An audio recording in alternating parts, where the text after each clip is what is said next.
안녕하세요 여러분. 여러분은 혹시 아침밥 드시나요? 아침밥보다 잠을 택하거나 준비 과정의 번거로움을 이유로 많은 분들이 아침밥을 거르실 텐데요. 우리나라 사람들이 유독 아침밥을 거른다는 사실 알고 계셨나요? 한국 허벌라이프가 아시아 태평양 지역에서 진행한 건강한 아침 식사 설문조사 결과 우리나라의 주 7회 아침 식사 섭취율이 가장 낮았다고 합니다. 아시아 태평양 지역의 아침 식사 섭취율은 평균 63%로 응답자의 68%가 아침 식사를 하루 중 가장 중요한 끼니로 생각하는 것으로 나타났는데요. 이에 반해 우리나라 사람들의 아침 식사 섭취율은 평균 29%로 매우 낮은 결과를 보였습니다. 우리나라 사람들이 아침밥을 먹지 않는 가장 많은 이유로 시간 부족을 꼽았습니다.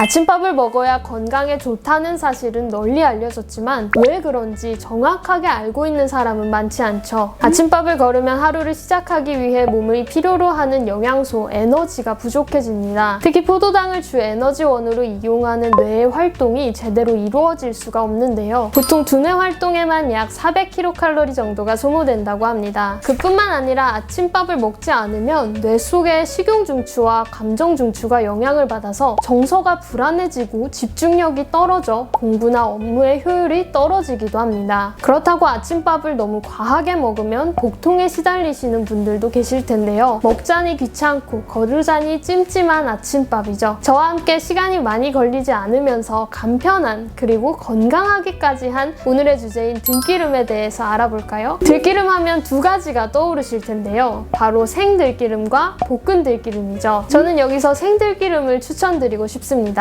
생들기름은 볶은 뒤에 기름을 낸 볶은 들기름에 비해서 들깨 고유의 향과 맛이 풍부합니다. 생들기름은 공복에 먹는 것이 가장 좋은데요. 들기름을 공복에 먹게 되면 흡수율이 높아져서 대부분의 영양소를 섭취할 수 있기 때문입니다. 생들기름에는 지방산인 오메가3가 60% 이상 함유되어 있는데 오메가3는 항암 효과와 동맥경화, 고혈압 예방과 염증 변비에 좋습니다. 들기름을 가열하면 이 오메가3 영양소가 일부 파괴되기 때문에 볶은 들기름보다 생들기름을 드시는 것을 추천드립니다. 다만 과하게 먹을 경우에 설사, 복통, 비만 등을 유발할 수 있기 때문에 적절한 양을 드시는 것이 중요한데요. 들기름은 우리 몸에 좋은 성분을 많이 지니고 있는데 들기름의 대표적 효능 6가지엔 무엇이 있을까요? 첫 번째, 콜레스테롤 제거입니다. 들기름의 재료인 들깨에는 리놀렌산이라는 성분이 들어있는데요. 이 성분은 혈관 속에 발생한 노폐물인 콜레스테롤을 제거해주는 효과가 있습니다. 두 번째, 피부 미용. 피부 미인인 사람들을 보면 깨끗하고 빛나는 얼굴을 가지고 있죠. 들기름 효능으로 여러분도 맑은 피부를 가질 수 있는데요. 들깨에 들어있는 비타민 F 성분은 기미, 주근깨, 거친 피부를 진정시켜주고 고운 피부로 거듭나게 만들어준다고 합니다. 세 번째, 빈혈 개선 효과. 혈액순환이 원활하게 이루어지지 않으면 우리 몸에서는 이상 현상들이 발생하게 되는데요. 각 장기로 산소가 충분히 전달되지 않기 때문에 문제가 생기고 빈혈 등이 나타나게 됩니다. 들기름에는 조혈작용을 해주는 성분이 들어있어서 혈관 속의 혈액들이 뭉치지 않고 원활하게 흐를 수 있도록 도와줍니다. 네 번째, 두뇌 발달. 들기름은 두뇌 발달에 영향을 미치는 DHA 성분이 들어있어서 성장기 아이들은 물론 노인들의 치매 예방에도 좋습니다. 다섯 번째, 알레르기 체질 개선. 한 연구에 따르면 알파-리놀렌산이 많이 함유되어 있는 들기름을 먹으면 다양한 알레르기 반응에 좋은 결과를 나타내었다고 합니다. 여섯 번째, 성인병 예방. 들기름에는 우리 몸에 도움을 주는 지방인 불포화 지방산이 많이 들어있는데요. 우리나라에서 많이 발병하는 성인병 예방에도 효과가 좋습니다. 특히 산나물과 함께 먹으면 비타민의 흡수가 더욱 좋아지니 드셔보시는 것을 추천드립니다. 이렇게 좋은 효능을 가지고 있는 들기름을 제대로 드시기 위해선 보관 방법도 굉장히 중요한데요. 들기름에 들어있는 알파-리놀렌산은 구조상 산화가 잘 되는 특성이 있어서 쉽게 변질됩니다. 들기름을 25도에서 보관하면 20주부터는 산패가 빠르게 진행되는데요. 4도에서 보관하는 경우는